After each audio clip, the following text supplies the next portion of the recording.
All right, it is straight up noon Denver time, Mountain time as well. So we'll go ahead and begin. Tiffany Carson, our wonderful COCPA logo on the view that you see, is our behind the scenes creator, empress, monitor, and wrangler of all things technology for these events. So first, thank you, Tiffany, for taking care of all that detail. And second, she is encouraging everybody to make sure that you are clicked on your gallery view for this event so that you can see people. And for those of you who are willing to let us see you, we appreciate you turning on your cameras.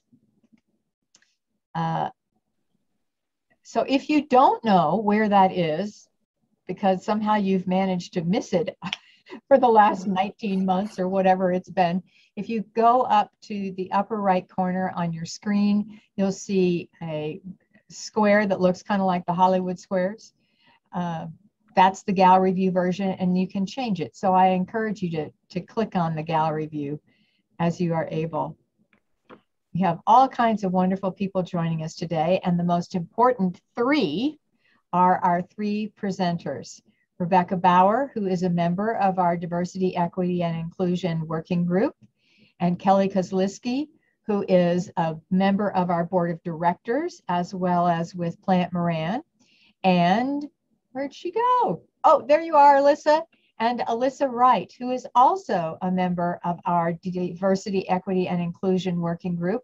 All three of these people have said, yes, I will tell my story about how I got into the profession, the choices I made. We have working moms. We have a someday soon will be a working mom, and we have an individual who decided she's happy to be an auntie, right, Rebecca? And a lover of children of other people, right. as well as cats. So if I remember correctly, what we talked about was a particular order. So I will invite the first person. You remember who you are, I hope. Please nod. Yes. Alyssa, yes. To say a little more about yourself and where you're working, as well as to begin by telling your story. Perfect. Thank you, Mary. And thank you, everyone who joined today.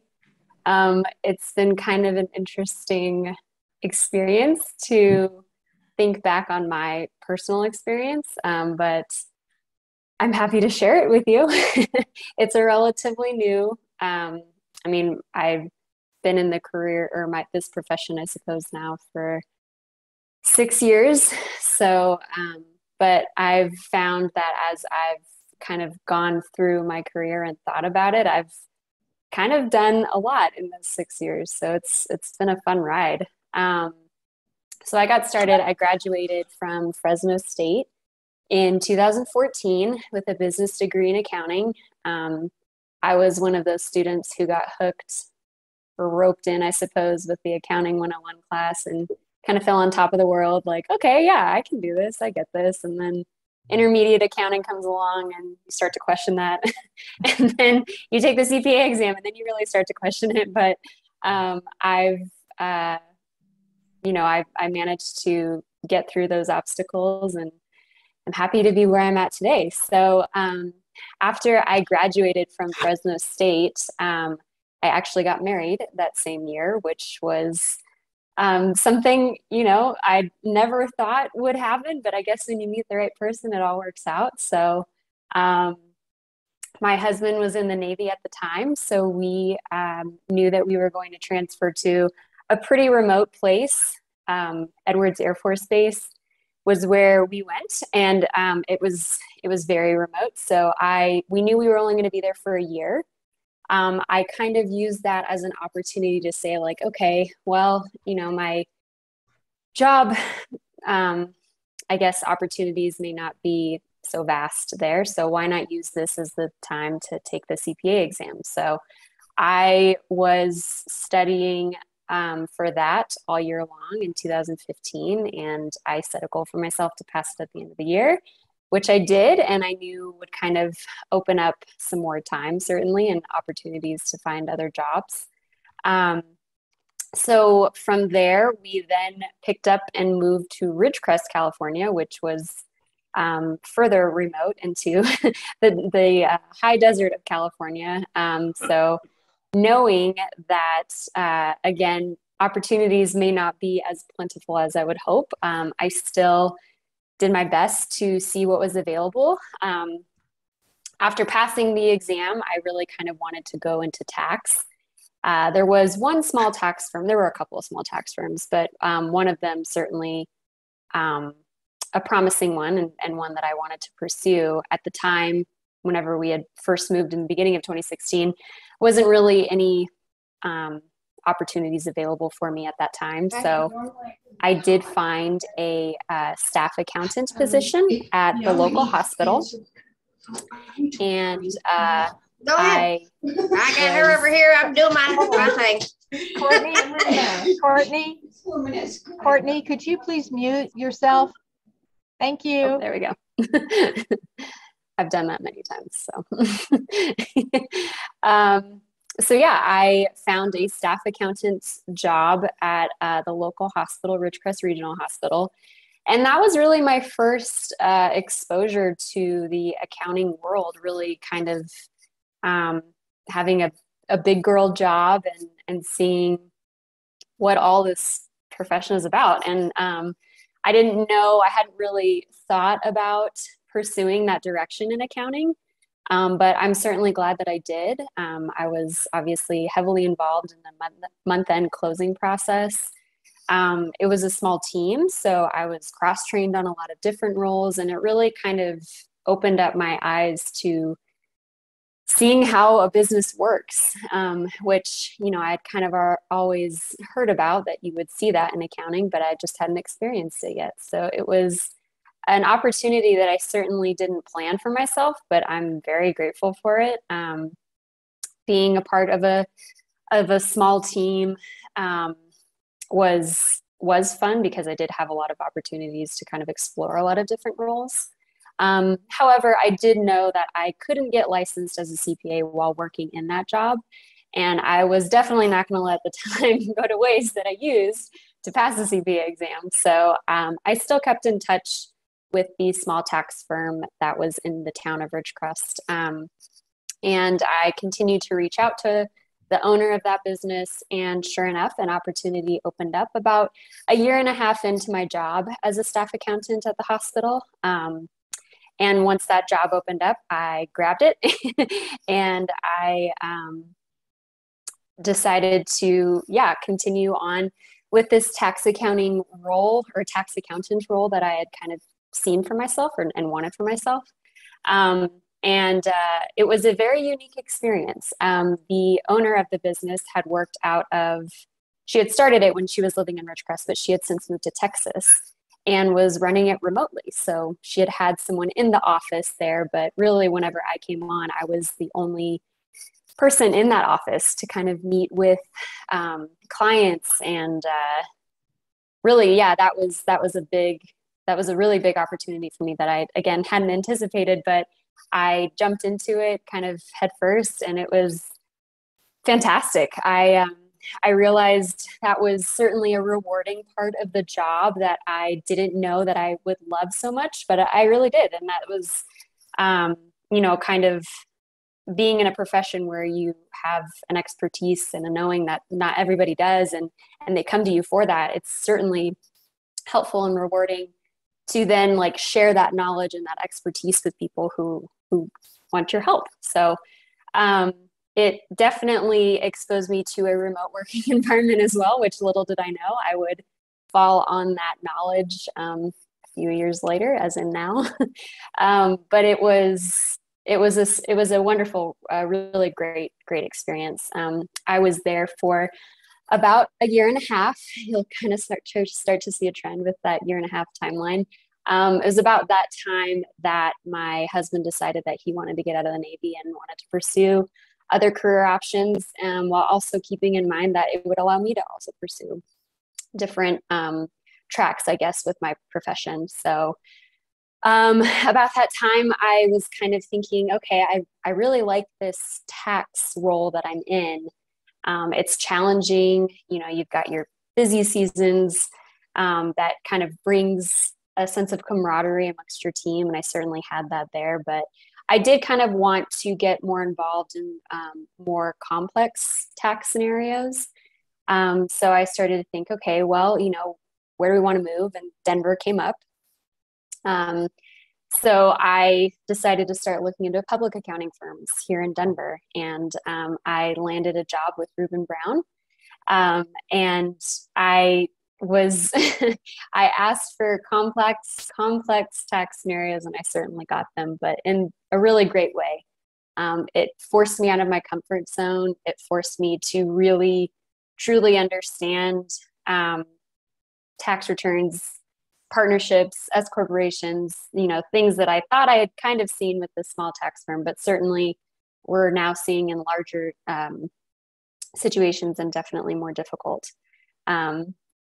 Oh, cool. We got a Reuben Brown on here. So yay, Reuben Brown. So yeah, it was definitely the hardest I've ever worked. I'm so thankful that I chose that direction. It was the best team I've ever worked with as well.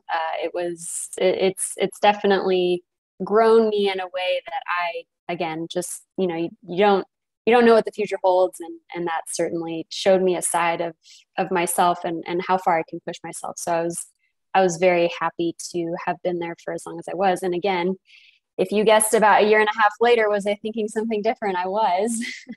My husband and I decided to start a family. So I found out I was pregnant at the end of June of this year. So I am currently 27 weeks. It's kind of hard to keep track with all these weeks, but currently 27 weeks. About that time, I was thinking, tax season had come and gone. It was starting to slow down. But I started to think, what do I want? I've seen where I can go with this career, and there's a lot of options available for me, but what option do I want to take? What option is best for me as this new change comes about? It wasn't just going to be about my husband and myself anymore. It was going to be about raising a little kiddo too. So I thought long and hard about the work that I did at Reuben Brown, and can I continue that pace that I had kept for myself? If I couldn't, would I want to? Would I still get the same satisfaction out of it? And then I kind of started to ask myself, well, what about other accounting options? Are there companies out there that I wanted to be a part of, a mission that I wanted to be a part of? I certainly saw that this accounting career offered a lot of help, whether it was to individuals or to businesses. So I knew that I had a lot of options. It was more of just where I wanted to go with it.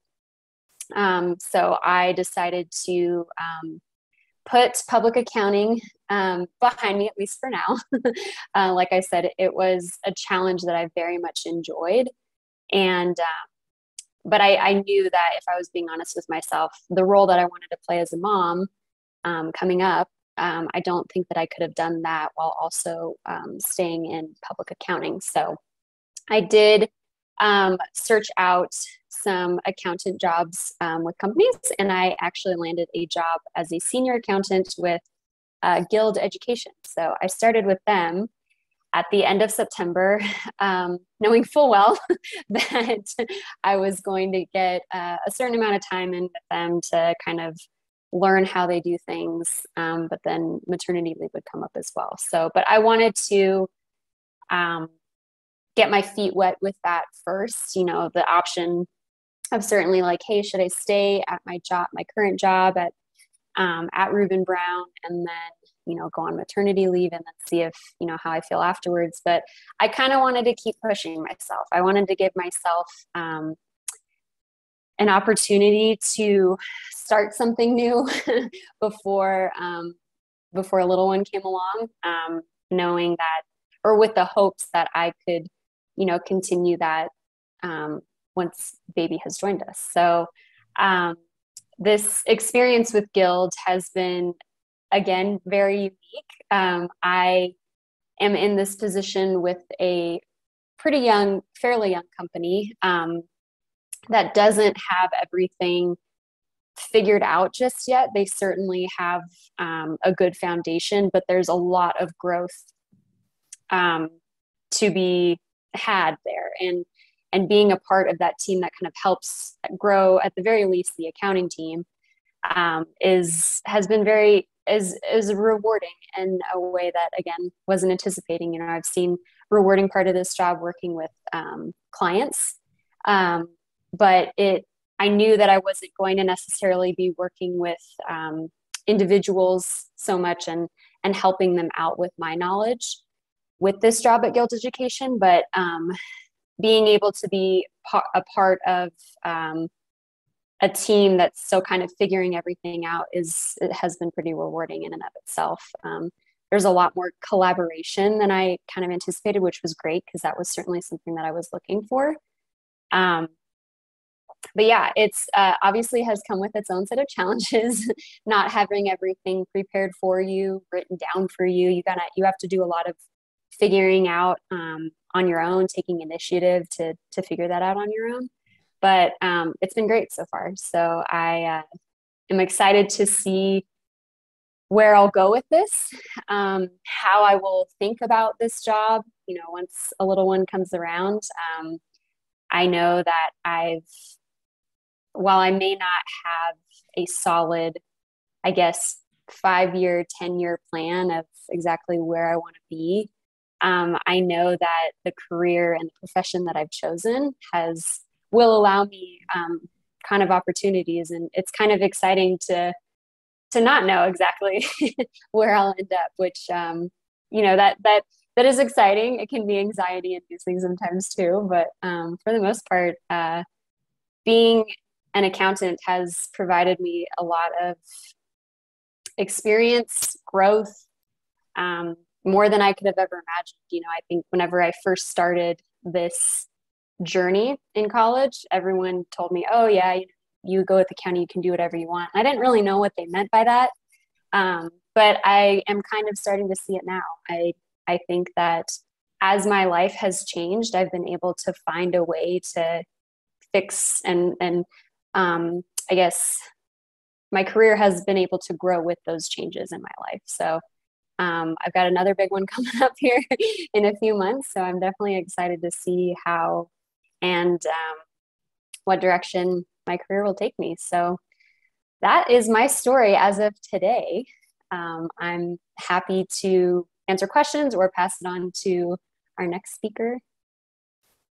Thank you very much, Alyssa, and congratulations. Thank you. We titled this 3 Wise Women Tell Their Stories, and it is a great reminder listening to you that wise does not require a particular age. You can be wise and young at the same time. Okay, so Kelly, I'm going to offer you the floor next and remind everyone that you can post questions. I am monitoring the chat there in the chat. We'll also have a question and answer time after Kelly and Rebecca tell their stories as well. So you're say I was supposed to go before Kelly. I don't know if we still I'm sorry. Happy to do either way. Yeah, we can do either way. Thank you, Rebecca, for the reminder. My apologies. Rebecca and her cat are next, and we will stop along the way too. If there's something urgent that you just have to put out there in the midst, don't hesitate. Raise your hand or speak out. The intention is that this is a conversation in addition to a wonderful opportunity to hear from 3 people and their stories. So Rebecca, you're up. Okay. Well, first of all, Alyssa did a great job. And hearing her story and talking about her 6 years, it kind of, then I just did a thing on my adding machine, which tells you how old I am. And I'm like, wow, I've been doing this accounting thing for almost 30 more years than Alyssa. I never thought I'd be this old, but I am. So the other thing, I'm going to apologize. I have a cold and my voice isn't quite up to par, but I think I can make this through this without any coughing or sneezing or any of that. So now my next thing is, even though I've been in the accounting profession a lot longer, I don't know how wise I am. I don't necessarily feel wise, but I have managed to create an accounting career for myself that's kind of fits my personality, fits my needs, and has been very rewarding on top of all that. And my story, where did my accounting career start? One of my earliest things was probably around the 6th grade. My grandmother, she started having me write out her checks and pay her bills, record it in her checkbook, and reconcile the accounts. And I thought that was pretty fun. So that was kind of my first stick in my toe in the accounting thing. I also have an uncle who was a partner in charge CPA at a firm. And I visited my aunt and uncle a lot and even lived with them off and on. And I liked their lifestyle.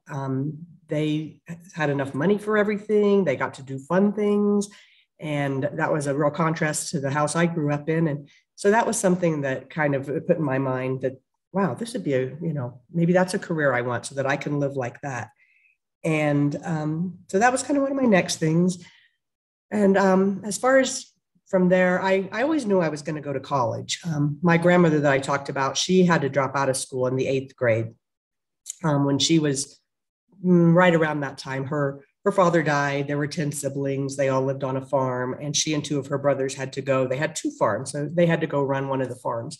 But one of the things, all of her younger siblings, they all went and graduated from college. I mean, even though she had to drop out, that was something that was very important. So a lot of the academics arm of my life, I think, and influence comes from my dad's mom and what that family does. And so I always knew I was going to go to college, and my grandparents also were going to pay for it. And so when I was probably then about 15 or 16, my grandpa, came to me and he said, well, what are you going to major in? And I was kind of like, oh, I hadn't really thought about it. And he said, well, you need to make a decision. And I said, oh, okay. Well, I had just had my first accounting class in high school. And so I thought, okay, accounting. I liked the class. Everything about it came easy to me. I had a great teacher, Mr. Bowler, and I actually just gave him some kudos on Facebook last night. His daughter was actually also in my class, so she's one of my Facebook friends, and I still see him when I go to class reunions and stuff. So, but he was a good teacher, one of those nurturing teachers, and I got a good start there. I took, I think, 2 years of accounting in high school, so that already gave me a good base before I ever went on to take any kind of the college courses. And I had to show, I went and I found these because I still have them. I did competitions in high school. And while I didn't get any gold, I did win silver and bronze in my accounting competitions that I went to. And so anyway, that was high school. And then when I decided, to college, I was always thrifty. I wanted to save my grandparents' money. So I decided to go to an in-state university. And I was born in Kansas and mostly raised in Kansas. And so I went to the University of Kansas. And I also had some legacy there. My grandma's sisters had gone there. My Aunt Becky had gone there. My Uncle Jim, the other CPA, he had gotten his master's there. And when I went, I got some scholarships, which helped out. And then I had also quizzed out of some of the first year courses that I would have had to take because of my ACT scores. So when I first met with my counselor, trying to plot things out, I could see it would be easy for me to double major and still get in and out in my 4 years. And so at that time, I decided to double major in business administration and accounting. And I did, and I stuck with it, and I got in and out of my 4 years, and all was good. Originally, I'd planned on then going on to law school, as my uncle thought it'd be a good deal for me to be a tax lawyer. But I was dating a guy, and he was in Kansas, and I thought if I just moved to another state, that would be a good thing. So I did. I moved to Colorado. I moved to Colorado Springs, where my aunt and uncle lived, and I never did make it back to law school. But I did start working for a public accounting firm, a regional firm there in Colorado Springs. And I do think that my public accounting years, I value them a lot. I can't think that there's any better learning or training ground, not only for learning, various businesses, but what various businesses do wrong, because when they get a letter from the IRS or anything else goes wrong, they bring it to you. Also learning, just from that ground up, how you start a business, applying for federal ID numbers and your state withholding numbers and your state unemployment numbers and just all that paperwork. And then also the firm that, oh, and one more thing is also work paper documentation and stuff, being able to document your work. So if somebody else comes along, they'll be able to follow it. I mean, I think there's a real value to that. And I wouldn't change my public accounting years for anything. Also during that time, though, I realized that even though I liked public accounting and I liked working with the clients, it was a very high pressure situation, and my firm particularly, I was required to be like 95% chargeable, 95% realizable. I had client retention responsibilities. I had to belong to the Home Builders Association and the Junior League and the Chamber of Commerce. And it consumed a lot of my life. On top of the fact that my firm, when I first went there, we basically were mostly a tax firm. So my public accounting experience was probably 95% tax. But that was another thing that I did really enjoy there, or not enjoy, but I look at something valuable is learning how to research tax code. I became a really good researcher. And I actually think that's another thing that's carried on to the rest of my life is I think half of my career is just looking up stuff or researching stuff that other people don't want to do. So, but yeah, so I was in the public accounting for, once I got about 4+ years, I just wasn't really enjoying it as much. I kind of wanted something, a more nurturing environment. The public accounting environment there to me was it was more competitive. And at least at that time in my life, I didn't have maybe like a whole lot of self-confidence. So I was always worried, like, was somebody else doing better than me? And because I didn't get a lot of feedback, I just didn't feel appreciated. And, I kind of realized in my life that being appreciated is probably the biggest driver that makes me perform. I mean, I did perform well there, but the anxiety behind it just wasn't really a good fit for me. And I decided I wanted to leave public accounting. And at that time, I went to work for one of my clients, and he was a small government contractor. And if you don't know what a government contractor is, it's somebody that contracts with the federal government. And if you do that, you're subject to all their rules and regulations, compliance audits, and they really want their stuff done in a particular way. And that particular employer invested a lot in training me and, bringing in consultants or sending me to training, and really kind of broadened my knowledge of the government contracting stuff. And then eventually I went to work for a bigger government contractor and got that experience. And then in 1995, I moved to Denver and went out on my own. That wasn't my original plan. My original plan, I had developed a real specialty in this software, this Deltek software, which was for government contractors. And I thought I would just go to work for somebody, who used Deltek. But all the feedback I got was, we've had it for a couple of years, but nobody's gotten it up and running. And that's something that I had already done kind of extensively in those prior years. And so that's kind of how I got my start on my own. And then I just stayed busy enough on my own that I never wanted to get any other job. So I worked for myself since 1995, worked from home. So way ahead of the curve on all that.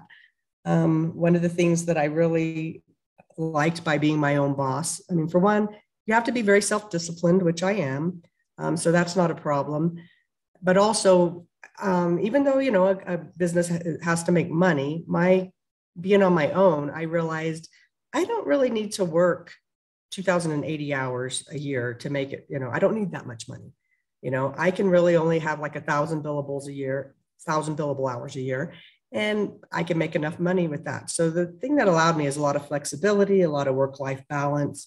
So besides just being an accountant, we've done home renovations. I've always had other things going on. It allowed me to do volunteer work with, the Colorado Society, with Junior Achievement, with different things. And I enjoyed all that. It also allowed me to, none of my clients ever felt like they were like nickel and dimed, or, when I was in public accounting, I was required to track my time to the 10th of an hour. So 6-minute intervals. So if you talk to me at all, you were going to get billed for at least 6 minutes. And, and on my, and I'm part of that also with, the requirements of how much, I had to be billable and realizable and all that. So on my own, it was kind of like, I can have a conversation with the client and, I don't feel like I have to write it down. And, if they had an emergency come up or they had a proposal that needed to be completed, because I wasn't overbooked with my workload, I was always able to, have the bandwidth to do, any emergency thing that anybody needed. And what that allowed for is, I just really developed very close relationships with my clients. It wasn't just really, like a business relationship. Most of my clients, like I say, they buy me presents, they send me thank you notes, they invite me to their kids' weddings. I mean, we're very close. And, and what I tried to do my whole career on my own was I never had more than 10 clients at a time. Like with government contractors, they can win a contract and then, maybe they don't win another one. So they might go away for that reason or something. But I've never had anybody who wanted to leave me. And I've had a lot of clients that I've had, for pretty much this whole stretch. So that's always been valuable. And even though now, and one other thing I was going to say was when I did go out on my own, because I had been like 95% tax when I had been in public accounting, initially I did do some tax work and stuff at that time. But just being a one-person firm, it's like, I really can't be a specialist in everything. I've got to decide to focus. And so I decided, to focus on the government contracting side. For one, there's not, there's a lot more people who do tax than do the government contracting stuff, especially in, this part of the country. It's a lot more common to have them on, back in the Washington, D.C. area, or maybe even down around Alabama or West Coast. But there weren't that many people doing it here. And so that was very good. And actually, as far as a career goes, just being self-guided was one of the things that was very important to me. Picking this government contract specialty was very good. For one thing too, I could really pick and choose. I had a small clientele. It was just a really wonderful thing. The other thing is at this point in time, I'm kind of winding down and planning on retiring at the end of this year. Now, I don't know what that entails yet. And I'm not, it's transitioning is kind of odd. But that's what I'm trying to do. And I'm not quite sure what's going to happen from here, but I do want to, focus on more things. I mean, I guess this factored into it a little bit. In 2020, I donated a kidney to my husband. And so, going through those health issues and not knowing how healthy he's going to be going in the future, I'm kind of just like, there's more to life than work. And I'm very thankful that my accounting career gave me the opportunity to be in a financial position to retire early and, possibly travel or do things together while, we're both still young and healthy and can do it. And, there are chances that I'm just going to decide I don't like traveling that much. And then I don't know what I'm going to do. but that's what I've done. That's been my story. I've really appreciated the clients I've had over the years. I've developed wonderful relationships and friendships with them. And, I guess that's about what I have. Thank you, Rebecca. And good luck with what comes next. I think both you and Alyssa make it really clear that the accounting profession gives you lots and lots of options and opportunities. That's a wonderful thing. So, Kelly, it's now your turn. Okay. So story. I'm kind of the sandwich career person, right? Rebecca's on her way out. Alyssa's starting 6 years in, and I still have about 20 years left. But so to rewind, kind of growing up, I always knew I wanted to be a CPA. For those of you on the line, I know a couple of you, that comes as no surprise. My family had a concrete business. I did AP and AR in high school for my dad and grandfather. My mother was a healthcare administrator. So in high school and college, I worked in the accounting department in my hometown and up at UNC in Greeley. But I still didn't know I wanted to do accounting exactly. I had a academic advisor at UNC, Terry Gutierrez, who told me what, at the time it was Big Six accounting was. And I didn't even know what that meant, but she kind of sat me down. We had a lesson. We got to visit some firms. And I was one of those college students where that was just like kid in a candy store. It sounded really cool to be one of those like ladies in the airport with their carry-on. And now that I'm in that mode, I'm like, holy cow, I didn't realize how much work that was. But I always wanted to do it. So graduated from UNC in 2000. At the time, one Big Four firm interviewed on campus. That was Arthur Andersen. That is where I did go right out of school. Hopefully everyone here on the phone knows what happened to Andersen. So in 2002, there were a large portion of us that went to KPMG here in Denver. So did that. I was always in audit, started out doing a lot of engineering in healthcare entities. After I made senior, it was that point in your career, you got your 2 years in. Do I want to keep doing this? Do I not? I interviewed in industry at the time and decided, I really still like public accounting. But what I did was I transferred locations. I moved back to New Mexico, where I was from, got to spend a lot of time with family. Realized it was maybe too much time with my extended family. I was there just shy of a year and moved back to Denver with KPMG and made manager there. And then after I made manager, it was kind of another inflection point of, do I still like doing this? Do I like the environment I'm in? And I think I told the ladies this when we did intros.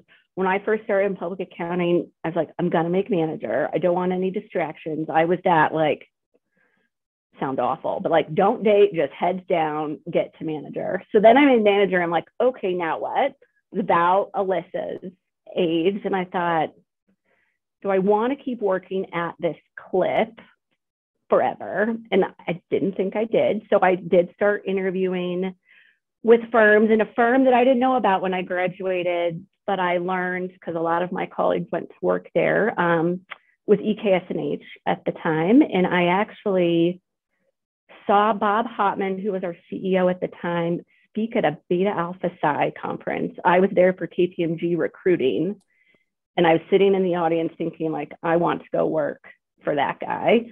So I literally called a partner who I knew the next day, interviewed, and made the transition into a smaller firm right around year 6 in my career.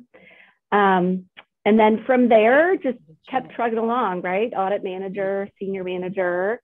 I ironically met my husband, who was a tax manager at the time. I swore I would never date anyone at work, and the one time I did. We got married. But then too, specific to my career path. Yeah, a lot more. She got a lot more. How many people did I have? Oh, I think Felicia, there we go. But no, when we started dating, I said, I want to make partner. We had a nepotism policy at the time. So I said, I'm ahead of you. So if I make partner, you have to quit. He had no problems with it. Actually, he probably stayed longer than he wanted to in public accounting. He's got his own business now. But so I made, partner in about 12 years. Our firm merged with Plant Moran 3 years ago. So I now lead our healthcare practice for the Rocky Mountain region, as well as our insurance practice. 2 kiddos, they're little, 4 and 7, almost 8. So busy now that travel is actually happening again. It's COVID was honestly a silver lining. I got to spend a lot of time with my kids, which was fantastic. But I've ebbed and flowed my hours throughout my career. I'm full-time now, but haven't always been. I have people on my team who are 100% remote. We have partners who are on a part-time basis. So finding the flexibility in public accounting for myself is really kind of what I've always advocated for, and found the people I trust, if I wasn't in a position at the time to kind of help make the change for me. And now, thankfully, I'm in a spot where I can support and help people do that for their own careers. And honestly, I love my clients, but I love being able to do that for other women at the firm who don't want to take the same exact path that I did. I think there's there's options out there for folks who want to make, you know, different priority decisions. So that's where I am. And I've got, 18 to 20 years left. People joke, like, you make partner and you think that it is a big career accomplishment, but that's really just the beginning. There's a whole lot left. And at firms, in my opinion, there are a lot of avenues you can take. It's not just set it and forget it, for sure. So I still have half of it to look forward to.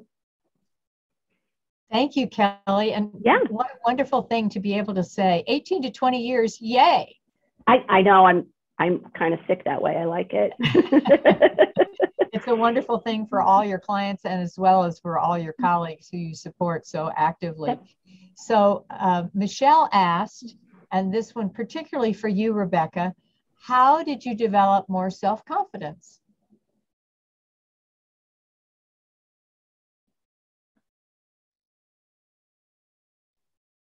You're on mute. Rebecca, you're on mute. I always forget that. Okay, when I was in public accounting and I started being sent out and having clients assigned to me, one of the first things was how much my clients liked and appreciated me. That started giving it, and the reason, maybe say just as a background of why I didn't have it, my parents were, especially my mom was not particularly, I don't know what you want to say. I mean, more likely she would find the fault in me than anything good. And I think that kind of contributed to why I came the way I was. I mean, if I talked about like in high school and I talked about like I competed in accounting, competitions, or I also competed in like the college bowls, things like that. But what I competed in or what I participated in were things that I was chosen for. I never wanted to do like cheerleading or student council or anything where I would have to be elected or picked because I thought was not popular. I thought I would lose. And I didn't have a support system at home that would help me through that or, make me know that it was okay or it wasn't the end of the world. And it didn't mean that everybody hated me kind of thing. So, but that was where I came from. But then when I got into public accounting and I started having clients that, just really liked me, they thought I was the best. I mean, I had, one client and the wife did the bookkeeping. It was a home builder in Colorado Springs. And everybody said, oh, she'll never get it. We've sent everybody over there with, to work with her. And, she's never going to understand. She's never going to get any of it. And when I worked with her, she did get it. And, so then I kind of got the reputation that I was a good teacher. And then I had another client that was another bigger home builder. And when I worked for them, I can't remember now, weren't there two? There were two big firms that were like began with an A. There was like Arthur Anderson, but it seemed like there was another one. I can't remember which one it was. But anyway. Arthur Young. Okay, so between those two, I still can't remember which one it was. But at my other client, the bigger home builder, that some firm was coming and wanting their business, and they kept telling them, no, we don't want to switch. We like Becky. We like Becky. And so then that firm came and tried to recruit me, and that was helpful. And it also ended up, even though I didn't end up going to them because they would have put me in audit instead, and I liked tax. And not only when I was being with a smaller firm, I also advanced very quickly, and I didn't want to go and just be like a little cog in a bigger operation, was another reason why I didn't go. But it did end up getting me, even though my partner said, oh, this isn't because they were trying to hire you away, but he did give me like a really giant raise at that time. Then when I went to that first small government contractor that I worked with, basically, having people who appreciate you and then having people who, nurture you. When I went to work for him, he was just so generous. Because when I first left public accounting, I'm like, I'm just going to freelance a little. And he's the one that said, I really need you. I really want you. And then he also, even though I was still freelancing, and I'd started that in about September, and it got to be like mid-December. And he came to me and he said, you really should consider coming on as an employee. He said for two things, because for one, the retirement plan there was he contributed 15% of your gross to a retirement plan for you. You didn't have to, whether, there was no matching, it didn't matter. But he said, but you have to have service in 2 years. So as long as you come on before December 31st, that'll qualify for a whole year for you. And then the other thing he said, and plus we have holidays that are basically Christmas Eve through New Year's. And I want you to get on and get those. So having like a very nurturing boss that, you know, was really offering up like, I value you, you know, I want to give you good things. He was very helpful. And then later on, when I went out on my own, I had another opportunity to work with a company, and basically, you know, they offered me, you know, you can come in, the CFO there, who he was just CFO kind of in name because he was one of the owners, you know, one had to be the CEO, one the COO, and one the CFO, but they really needed to bring in accounting expertise, which was me. But he said, hey, you can have up to what I make because, you know, we need you, and you can still keep your clients, and you can just work part-time here and we'll pay you full, you know. So as I went those encounters with the clients, with a nurturing boss, you know, those, I mean, I'm sad to say I didn't just totally develop it myself, but it was those, you know, outside people showing that they valued and appreciated me. And actually, I have to say the Colorado Society, they've been very nurturing and supportive as well. But all of those type of people coming and actually telling me that, you know, hey, you're good, is what is what did it to me. And actually, we have somebody on the call too, Dawn Marshall. You know, I worked with her at a place. She was a client, and she told me, you know, I forget what exactly how she worded, but like, you're the best flat out accountant, you know, I've ever worked with or seen anywhere. So she was very helpful too. It really Mary, does if I matter, can. doesn't it? Yes, Kelly, please. A plug. I saw another question just about confidence, and it's timely because I'm really addicted to Audible right now in the car. There's a book, if you know of it, called The Confidence Code by Katty Kay. And it is specifically about women and confidence, you know, from when you're reared as a child by your parents through the experiences you have in your career. And it's just, I read it, I don't know when it first came out, and I'm re-listening to it again. And it's fabulous and kind of explains the why and kind of how to practice to get more. So we'll plug that book. It's really good. Thanks for the recommendation. I'll put the link in the chat for everyone. Katty is a professional journalist, essentially. She's a political reporter and a fabulous speaker also, but I would imagine she didn't start out being as polished as she is today. A lot has to do with life experience, right? So Lynn asked, and I think your question was just answered thanks to Kelly, any tips on building client confidence in you as a professional? What would you suggest, Kelly? Well, I got this advice from a partner who has retired, but I mean, I think you can't fake it. I think just being honest, not feeling like you have to have an answer like Johnny or Sally on the spot, and to research and take your time. I think we put pressure on ourselves that we think our clients think we know everything at every waking hour. And that's just, it's not true. They're asking us because they don't know. They're not going to be surprised if it's, you know, something technical or that we haven't seen before, that we need to get back to them on it. So I think just being honest and finding the answer for them, that will help build that confidence. It's not that immediate answer on the spot. And that took my A-type OCD personality a while to realize, but it's been really helpful. Thank you. So Jim asks, I'd be interested in hearing thoughts from the panelists on what the firms could be doing better or differently to encourage more women to stay in public accounting longer. And Kelly, I'm going to ask you to go first because you're still in public accounting. Fair enough. Yeah. And I would be curious too, Alyssa, what would have helped you stay, right? I think I've got some chops here to talk since I do have 2 kids, and I have thought about leaving. You know, I didn't have kids until I made partner, and that first maternity leave, as a partner, I went to Bob Hopman and I said, I think I want longer than 3 months off. And he said, okay. So it's, you know, giving people the courage and confidence and permission to ask for what they want and having those conversations. And Rebecca, you used the word nurturing a lot. I think it's that nurturing and trusting relationship with your team or with the firm for there to be kind of a conversation about it. I think one size fits one, quite honestly. Everybody wants something different. So I don't know that it's a broad sweeping program of a matrix of options is going to keep women longer. I think it's helping those women decide what they really want in the, 1, 3, 5, 10-year time frame, and how can we make that a win-win for firms. I mean, every firm, ours included, has, women leadership groups. Some are better than others, but, we have moms who go out on maternity leave and they have buddies. So like, what's it like before you go out? What's it like when you come back?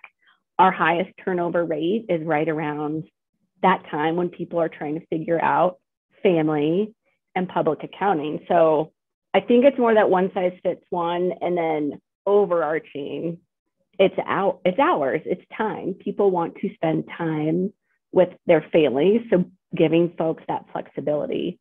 And I do think it's not a program. I think it's just different for each person. And I don't know, Alyssa, if you have thoughts on what would have been helpful.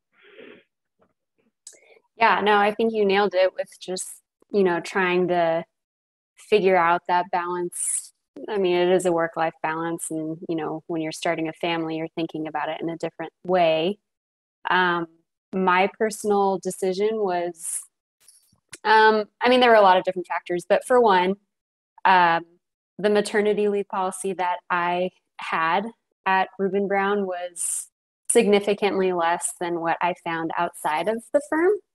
So to me, seeing that support somewhere else was important to me. Having the right amount of time to kind of make that huge transition was important to me. So feeling supported by your employer to make that transition was definitely something that I think, and I don't think that that's a public accounting thing on its own. Honestly, I think there are a lot of companies outside of public accounting. I think overall in general, probably like maternity leave is important, and something that probably can use a little bit of talking about on its own. But I would say that was my biggest thing. Because again, it just comes down to, do I feel supported? And do I, I felt a lot of anxiety thinking about, like, if I go out for 6 weeks, am I going to be ready to come back? And no, I didn't feel that way at all. So yeah, that was my personal opinion. How about you, Jim? Rebecca? Oh, go ahead. One thing I wanted to say is one of the things that I think would be helpful, and not just for females, but that wasn't available at the time when I was, in public accounting, was the option to have any type of a part-time situation. It was like full-time, and then, mandatory 60-hour weeks, like, January through April 15. That's the thing that was daunting. So the part-time would be thing. Then the other thing was also, at the time I was considering it, there were no female partners for me to look at and see what they were doing, especially a female partner with kids. So I think that that's something that hopefully has helped evolve the public accounting profession. And, now people would see like, oh, well, Kelly can do it. So yeah, this is a possibility. Because at the time I was, they had told me, well, if you stay, you'll easily be partner in 10 years. And I was 26 years old. And I'm like, 10 years? I'm out of here. And also at that time, even though they said that, I still think that they meant that I could be partner as long as I didn't want to have kids and have a family. So I think that was a big part of it. Yeah, Rebecca, I was going to echo what you said just on, it's not necessarily just females, but I think just the war on talent and keeping professionals past a certain point in their careers, it's about time and flexibility. And I think the old age of, work 2,800 hours, or else it's going to take you 5 more years longer to get to partner. I see that shifting. Everybody knows public accounting is pretty slow to shift, but it is shifting. And I know that personally. I mentioned before, I have 2 people who are 100% remote, don't even live in the state of Colorado.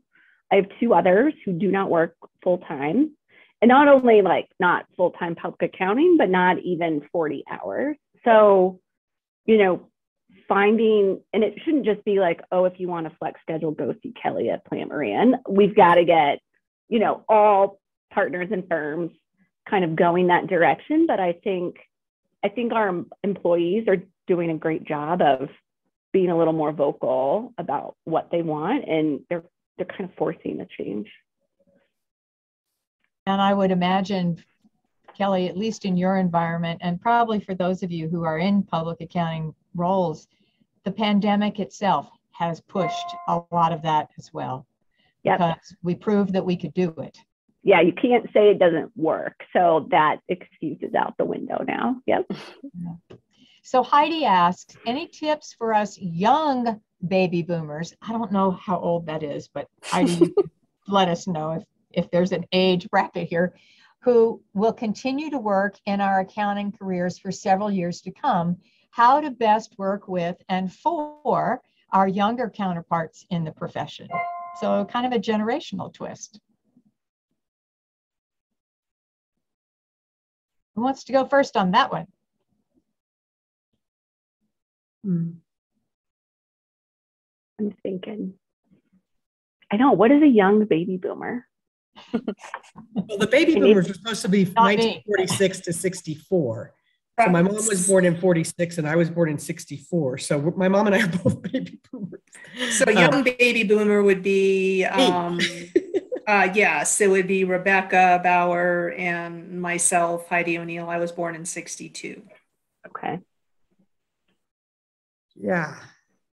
So Heidi, how about a little more context for your question? Okay. Yeah, so I'm being a little sleuthy here. So I could probably get up and talk about my career too, but I won't because it would take hours. I find myself in my trajectory working for people in general who are younger than I am in the profession, who have a little bit different pace, shall I say, and potentially a little bit different technical skills than myself. And so what I find is at times I'm a little bit at odds with those factors.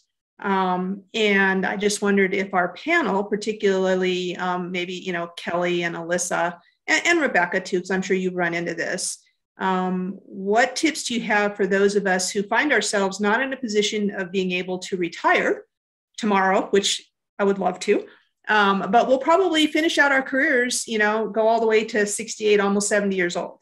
How do we navigate our current workforce and working for those of us that might be 10, 15, even 20 years younger than we are, and keeping up with that pace? Yeah, and maybe a clarifying question, because I'm kind of analogizing this to right before my mother retired, and she had bosses who were my age or a little bit older than me. And I remember her frustration being like, they know what they're doing. I know more than they do, that kind of thing. But it was almost the opposite. Like her pace was faster and she wasn't used. So I don't know, or the technical skills. So I think it depends on what edge of the spectrum you're on, but I don't know. I'm a personal believer in just having honest conversations. I know it sounds really cheesy, but it's, do you like the environment and the team? And we're seeing it right now with the Great Resignation. People aren't leaving because, they don't necessarily find fulfillment in their job. There's just a lot of other people out there and teams that they like and people they used to work for where they enjoy that environment. So it's really about finding the right boss. And I've had parents in both situations where they ended up working with younger people and didn't like it. And they left to find a team that was a better fit for them so that they would be happy for the last 5-10 years of their career. It was kind of like their pre-retirement gig. And they just went for, where am I going to be happy? And I know not everyone can just like quit their job and go find something else. I'm not advocating for that, but I just think it's conversations. Nobody likes working for folks they don't like. So, or if you can make a change. Right. And I think it's more of an issue not working. It's not so much an issue of working for people you don't like. It's a different perspective on working pace and approach to problems. What I find for myself is that I'm surrounded by people that want instant gratification. Huh. And I came from the era where instant gratification didn't exist. You had to work for it and you had to wait for it. And I'm sure Rebecca knows exactly what I'm talking about. So I think that's more and even the pace of things like emails. It's, you have somebody asks a question on your team, and all of a sudden, before I can even think about the answer in a thoughtful way that I think I'm conveying what, really that person is looking for, you got 15 other people that answer the question. So I think for some of us that are in my age range, while we're used to this, it's still one of those things where we look at it and we go, how can I just adapt to this? How can I function a little bit better in this environment? And it's one of those unsaid things, I think, that goes in many organizations. And so the Great Resignation may very well be happening in many cases because people are tired of having to do that. They're just like, I got to go and find something that is not so in your face all the time. And just from a personal standpoint, to put this in perspective, I worked in some incredibly fast-paced, demanding jobs. I'm currently at the airport. So it's not like it's, a slow-paced kind of an environment. Right. But that's the perspective. And so I think that there's many of us out there that we know we're going to work for a while yet. I mean, I'm not ready to go out running around the world. We want to know, how can we continue on and really best still contribute to this wonderful, wonderful profession and keep our counterparts in the generations that are coming up behind us as happy as possible. I know they're your bosses. I don't know that you've got to keep them as happy as possible, because I struggle with that email pinging. I wake up and our headquarters are in a different time zone, and I have an inbox of 50, before I get in my car in the morning. So I think that's a hard question, Heidi. Yeah. And I'm not probably in a good position to answer for the fact that, I kind of made my career basically me for the most part, because then I don't have to really deal with other people. But when I have needed to have some help or bring on people, I have always brought on people quite a bit younger than me. And I know it's a different environment than a big company, but when I did bring on these younger people, what I did though was basically, hey, I want to teach you absolutely everything I know. I also approached them in the fact of, I want you to completely understand, why I want things this way. I just tried to impart basically that, what my past experience was of why, I told them, this is how I need you to do it. And it was very specific how it was, but I always tried to give them the context or this is why, and this is what happened to me in the past of, why I think it need, why now I insist on it being this way, and, tell them the things that went wrong in the past, or this is what happens at one point in time when somebody did it this way or didn't do it, or this is the way it just made it easier. Anyway, that's what I always tried, was just explain, this is why I need it done this way, to give them the whys instead of just saying, this is how we do it. Yeah. And I think that goes both ways. Yep. I think some of the younger generations could use some advice on how to slow down. I would agree with that. Put Alyssa down as a yes also. Michelle asks, what advice would you give your 20-year-old self now that you're the age you are? Well, since I'm the oldest, I would just say, my 20-year-old self, just to not be so anxious and to not, it took me a long time in life to not worry so much about what everybody else thought about, to just be able to be like, hey, as long as you're doing a good job and you're good at what you do, don't be so anxious about everything, you're doing okay. But I don't think you really get that, I don't know, until you get a little bit of experience, maybe. Yeah, Rebecca, I'd have the same answer. I was one of those lucky high school juniors who got an ulcer because I was in charge of junior prom. And then I had, anxiety in college. So yeah, like, don't worry about what other people think. And you could probably tell from my personality, but it was always that, like, you're getting gratification out of achieving something and someone kind of rewarding you for that. And it really didn't come until I was in my mid to late 30s when I had kids, where that perspective really changed, where you kind of get a little more comfortable in your own skin. But trying to find a way to convey that to my 20-year-old self probably would have saved me some prescriptions of Prilosec for sure. How about you, Alyssa? Yeah, I guess to snowball off of that, I would say it really hasn't been until the last like couple of years that I've really felt comfortable asking questions and not really thinking twice on how that may be perceived to somebody else. I think asking questions is so valuable, especially when you're starting something new. Like, it's okay. If someone expects you to know it all at first, like, that's probably an unreasonable expectation.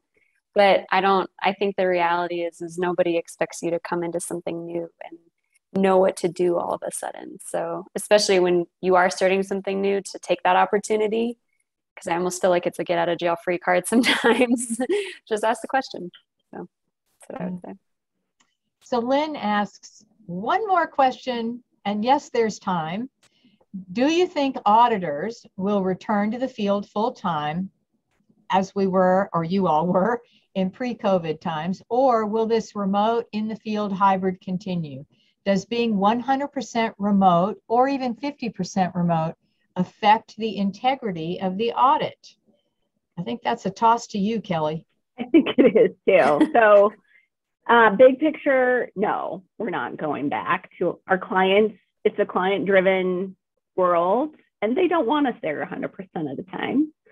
And I think everyone learned, just like with remote work and flex time, you can do an audit effectively remotely. Personally, I spent my first 2 days in the field at a client in Grand Junction, Monday and Tuesday, and it was awesome. So there's that, but it's a 2-week audit. The team's going to be there for 3 days. That's what the client wanted. And then we'll finish everything from the office and from home. And the teams are agreeing upon that between the client and the team on an audit by audit basis.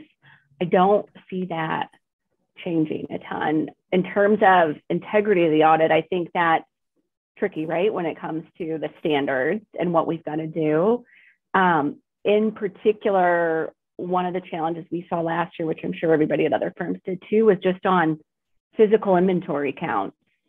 And how do you do that from a remote environment? And especially in a pandemic, we had partners on planes going to look at physical inventories, or we had folks on cameras doing things. But if I really rewind even 5 years ago, 90% of what we needed at the time, we were getting uploaded electronically anyhow. There's value to client relationships for sure. And I don't think that's going to go away. I haven't had a client yet that said, we don't ever want to see you. It's, let's connect. Let's have your team here to meet people, to understand processes.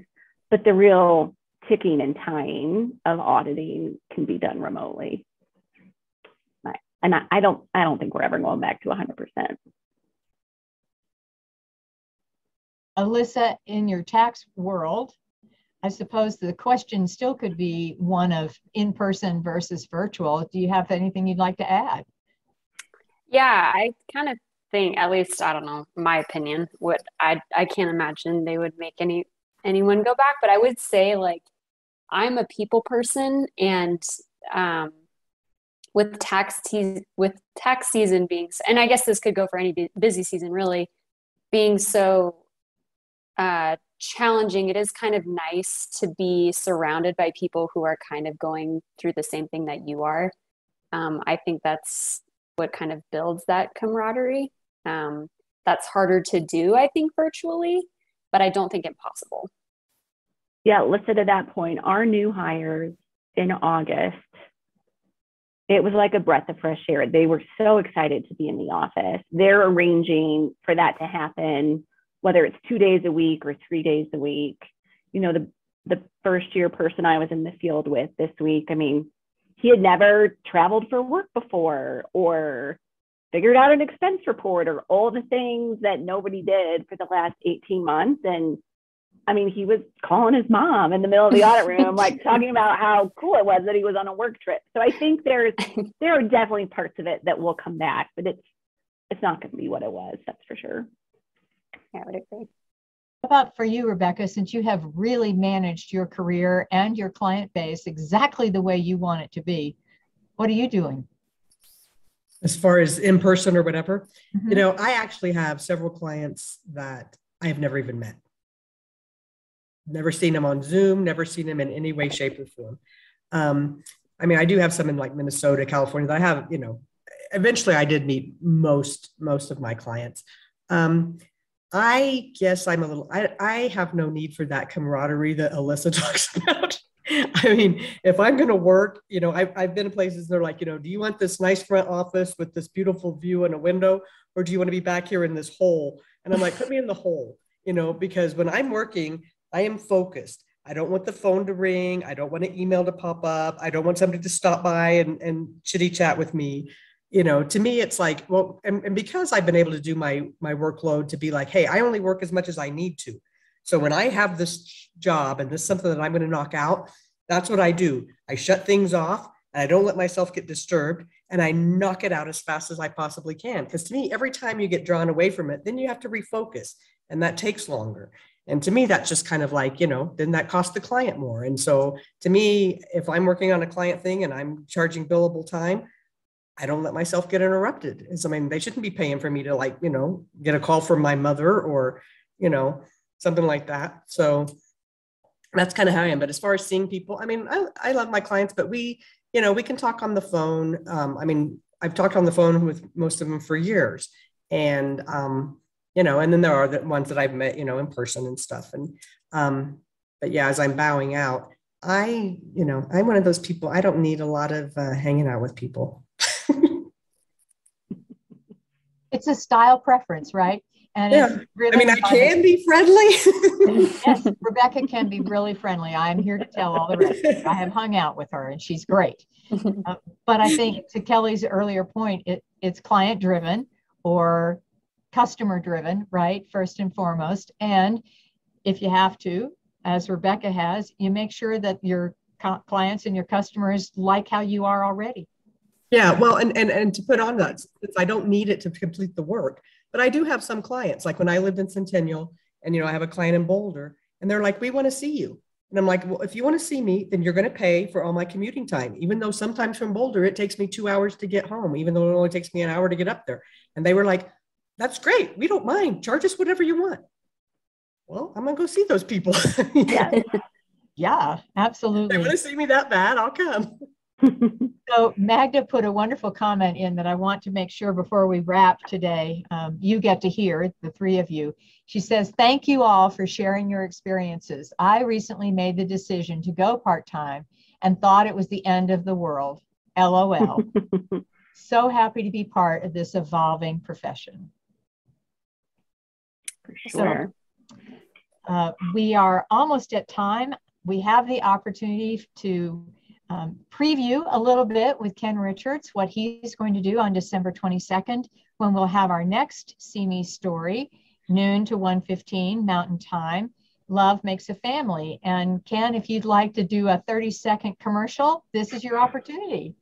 Sure. It's about adopting my daughters from Sierra Leone, West Africa. It's quite a powerful and unique story. So I hope all of you can join us. Yes, look forward to that. As you know, those of you who've been attending for a while or have attended more than just today, we have intentionally built this series so that it comes from lots of different perspectives.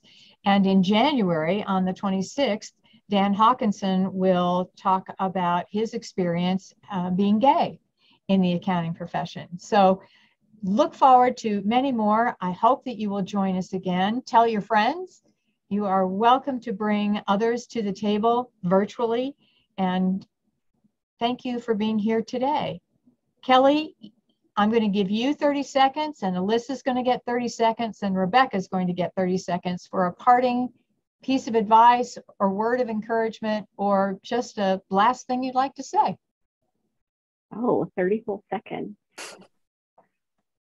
Word of encouragement. I might sound like a broken record, but it's great to see that someone's going part-time and they realize that the world did not end. It's going to be Bob Hotman advice for those of you who are in that stage of your career, and I'm still in it, when you're trying to figure out staying in public accounting or staying maybe wherever you are at your company, just the short-term versus the long-term perspective. I remember being freaked out when I got pregnant and my due date was in busy season.